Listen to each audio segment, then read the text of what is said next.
नमस्कार दोस्तों। एक ज़माना था जब फिल्मों की शूटिंग के लिए अगर ट्यूलिप्स के फूल की ज़रूरत होती थी तो डायरेक्टर्स को पूरे क्रू को लेकर बाहर जाना पड़ता था, किसी दूसरी कंट्री में जाना पड़ता था और वहां जाकर शूटिंग होती थी।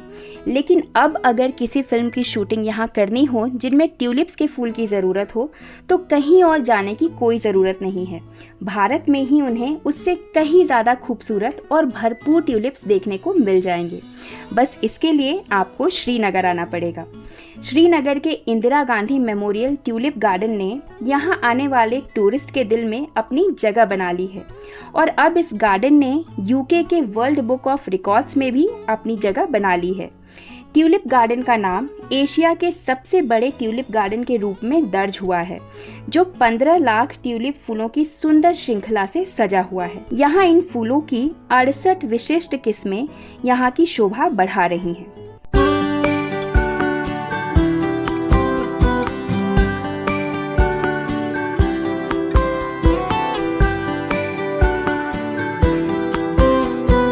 इस गार्डन की नींव साल 2006 में जम्मू कश्मीर के मुख्यमंत्री गुलाम नबी आज़ाद ने रखी थी।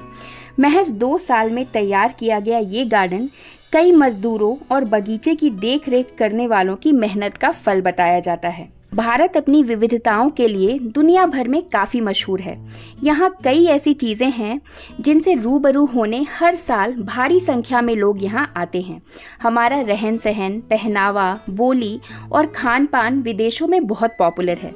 इसके अलावा हमारे यहाँ घूमने की कई ऐसी जगहें हैं जो पर्यटन के क्षेत्र में भी हमें काफ़ी पॉपुलर बनाती हैं। यहाँ कई सारी ऐसी जगहें मौजूद हैं जिन्हें देखने दूर दूर से लोग यहाँ आते हैं। अपनी खूबसूरती के लिए मशहूर जम्मू कश्मीर दुनिया भर से लोगों को अपनी तरफ आकर्षित करता है।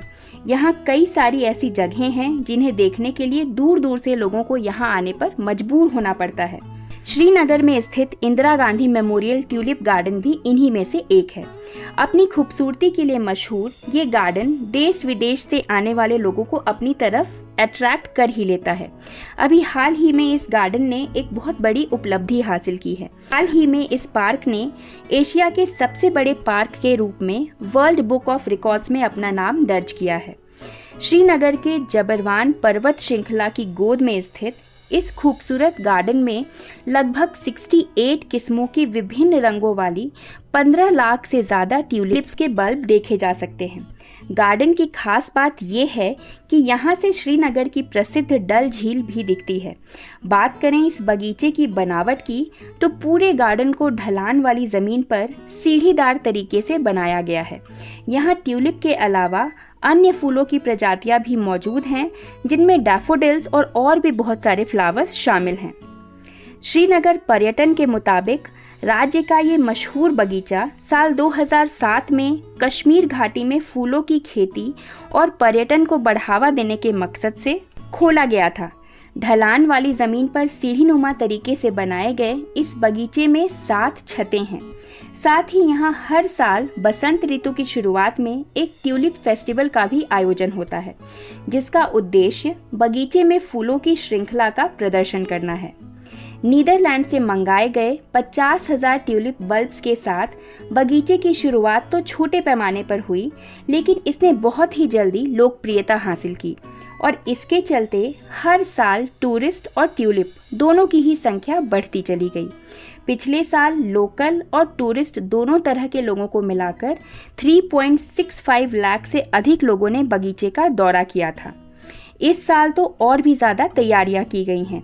टूरिस्ट को अट्रैक्ट करने के लिए फ्लोरिकल्चर विभाग ने पूरी तैयारी कर रखी है। इस बार 5 नए प्रकार के ट्यूलिप जोड़े गए हैं। इसके बाद अब इनकी संख्या बढ़कर 73 हो गई है। वहीं इस बार 1.7 मिलियन ट्यूलिप्स खिले हैं। उम्मीद पूरी है कि इस बार पिछले सालों से भी ज़्यादा टूरिस्ट आएंगे। इस साल 23 मार्च से ट्यूलिप गार्डन टूरिस्ट के लिए खोल दिया गया है। Tourist Indira Gandhi memorial tulip garden में सुबह 8 बजे से शाम के 7 बजे तक पहुंच सकते हैं। आपको गार्डन घूमने के लिए टिकट लेनी होगी। एडल्ट्स के लिए 75 और 12 साल से कम उम्र के बच्चों के लिए 30 रुपए की टिकट होती है। यहाँ आप कई तरह के ट्यूलिप फ्लावर्स देख सकते हैं। अलग अलग रंगों के ये ट्यूलिप्स पहली नज़र में ही आपको अपना फ़ैन बना लेंगे। आप एक बार यहाँ आ जाएं तो आपको जल्दी यहाँ से वापस जाने का मन ही नहीं होगा। हाँ, अगर आप फैमिली के साथ ट्यूलिप गार्डन घूमने आते हैं तो आपको पीने का पानी और थोड़ा बहुत खाने का सामान अपने साथ ज़रूर रख लेना चाहिए, क्योंकि अंदर गार्डन की साफ़ सफाई को ध्यान में रखते हुए कोई शॉप्स वगैरह नहीं है। आप कुछ वैसा सामान अपने साथ रख लें जिससे कि किसी तरह की कोई गंदगी गार्डन में ना फैलने पाए। दोस्तों, अगर बात करें यहाँ पहुँचने की, तो ट्यूलिप गार्डन आने के लिए आपको फ़्लाइट, ट्रेन या फिर बाय रोड भी आप आ सकते हैं। आपको श्रीनगर इंटरनेशनल एयरपोर्ट तक आना होगा, या फिर अगर आप ट्रेन से आ रहे हैं तो जम्मू तवी रेलवे स्टेशन तक आपको आना होगा। वहाँ से श्रीनगर पहुँचकर कैब या टैक्सी से ट्यूलिप गार्डन आप जा सकते हैं। ट्यूलिप गार्डन के अलावा श्रीनगर में और भी कई घूमने लायक जगहें हैं, जिनमें डल झील, शालीमार बाग, निशात बाग, चश्मे शाही, परी महल, शंकराचार्य मंदिर, हरि पर्वत, बारामूला आदि शामिल हैं। आप मार्च से अक्टूबर के बीच यहाँ आ सकते हैं, लेकिन अगर आप स्पेशली ट्यूलिप गार्डन ही देखना चाहते हैं तो आपको मार्च से अप्रैल के बीच में ही यहाँ आना होगा, क्योंकि ट्यूलिप गार्डन स्पेशली बस 1 महीने के लिए ही खोला जाता है। ट्यूलिप जो फ्लावर्स होते हैं वो बहुत ज़्यादा गर्मी बर्दाश्त नहीं कर पाते, इसीलिए श्रीनगर में जब गर्मी के मौसम की शुरुआत होने लगती है, हल्की हल्की सी गर्मी जब यहाँ पे बढ़ने लगती है, उसी समय ये ट्यूलिप्स यहाँ पे पनपते हैं और जैसे ही गर्मी थोड़ी ज़्यादा होती है ये फूल मुरझाकर गिर जाते हैं। तो आप अगर ट्यूलिप गार्डन ही घूमना चाहते हैं तो आपको अपना श्रीनगर का ट्रिप अप्रैल से मार्च महीने में ही प्लान करना होगा। तो दोस्तों, आशा करती हूँ ये वीडियो आपको इन्फॉर्मेटिव लगी हो। अगर ये वीडियो आपको पसंद आई है तो इस वीडियो को एक लाइक ज़रूर करें और ऐसे ही अन्य वीडियोज़ के लिए हमारे चैनल पे बने रहें। धन्यवाद।